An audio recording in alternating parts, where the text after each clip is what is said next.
faire son repas préféré. C'est parti, c'est les meilleures boulettes. Je veux pas de débat là-dessus. Vous allez prendre de la viande hachée. Là, il y a à peu près 300 grammes. Un filet d'huile d'olive. Du parmesan. Je vais faire mes petites boulettes façon italienne. De la chapelure, à peu près une cuillère à soupe. Un œuf. Oignon haché. En plus, j'ai mis le bébé à dormir exprès. Il m'a dit, maman, s'il te plaît, fais-moi mes petites boulettes de viande. Ensuite, pour l'assaisonnement, du poivre. Ah oui, ajouter du persil frais. Je n'en ai pas. Je suis entrée hier de Martinique. Donc, je n'ai pas tout ce qu'il faut. Du cumin, je réadapte la recette à ma façon, hein, commencez pas. Du piment doux, du sel, et de l'ail. Vous pouvez ajouter de l'ail frais, évidemment, mais pareil, j'en ai pas. La meuf a fait de la foudre, elle a rien chez elle. Non, mais franchement, je suis rentrée hier, j'ai une excuse. Hop, moi j'aime bien l'ail, donc on y va. Et là, on va bien mélanger le tout dans une poêle. Un filet d'huile d'olive. J'achète cette marque-là. Donc là, c'est de la pulpe de tomate, 100% tomate, il n'y a rien d'autre à l'intérieur. Très important. Hop, ça me fait gagner du temps.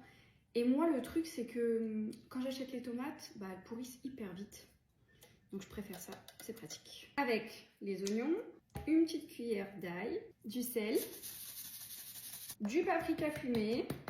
Que ça donne un super goût, ça change tout. Facultatif, mais ça change vachement le goût.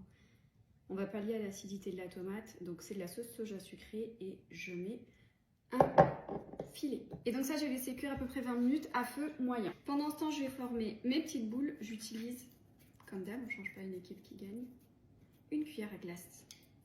Je suis deg, ça va manquer de persil, ça change tout dans la recette. Persil et basilic, vous pouvez ajouter aussi du basilic dans la sauce. Une fois que vos tomates ont bien caramélisé comme ça, on ne veut pas d'eau, d'accord? Il faut que ce soit bien caramélisé, sinon c'est pas le même goût. Là, on va se faire notre petite sauce, donc vous allez ajouter juste un petit peu d'eau et bien mélanger. Parfait, et là on va venir ajouter nos petites boulettes de viande. On repart en cuisson une vingtaine de minutes, toujours à feu moyen.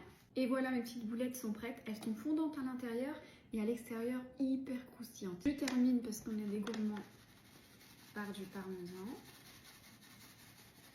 Et ça, je l'accompagne avec des spaghettis, à ne pas confondre avec les boulettes de kefta à la marocaine. Franchement, c'est juste délicieux, facile à faire, en plus il n'y a pas grand chose. Et voilà, bon, bah, je vous fais des bisous.